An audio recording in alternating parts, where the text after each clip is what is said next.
Du côté d'écolo, en fait, c'est la base intégrale de notre programme, en fait. C'est qu'il n'y a pas de justice climatique sans justice sociale.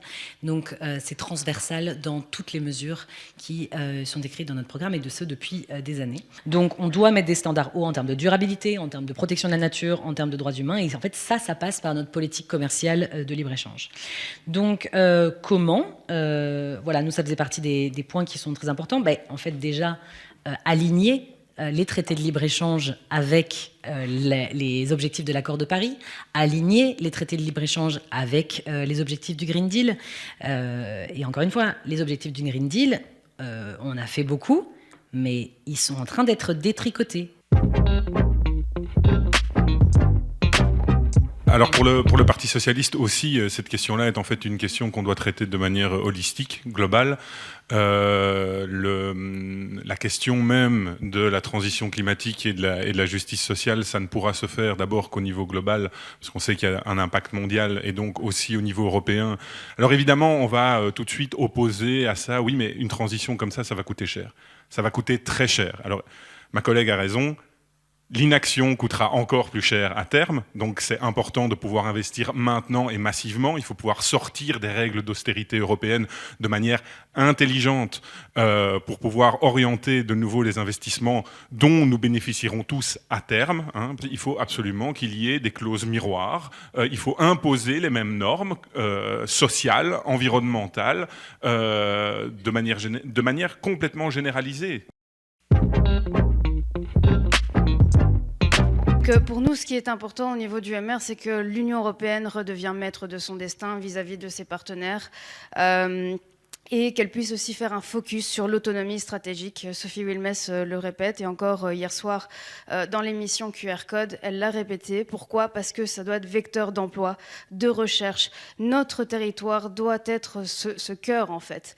Il faut relocaliser des grandes chaînes de valeur. On l'a bien vu avec le Covid et aussi avec la guerre en Ukraine, qu'on est tellement dépendant dans beaucoup de ressources. Et alors que l'on a ici, et on doit justement ne pas avoir aussi des fuites de cerveau qui existent actuellement en Europe.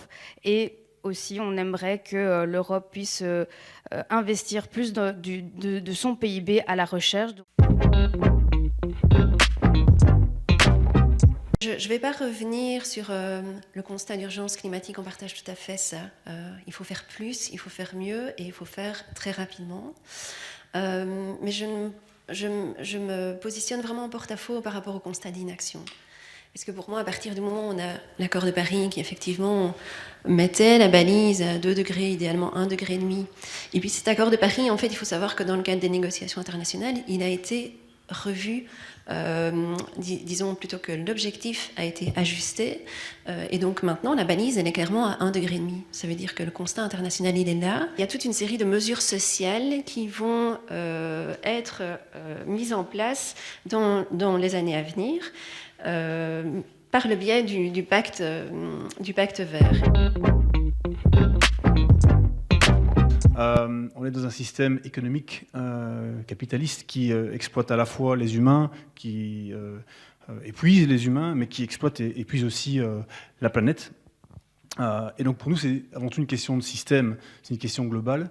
Et c'est pour ça que dans notre vision, c'est vraiment toute une approche collective qu'il faut avoir pour résoudre les problèmes environnementaux dont on partage évidemment les constats qui ont été déjà dits ici. Mais c'est aussi grâce à un changement de système qu'on pourra concilier transition écologique et justice sociale. Donc notre but évidemment, et ça c'est assez clair dans notre programme aussi, c'est de garder une planète viable, vivable pour l'humanité, mais aussi pour toute la diversité.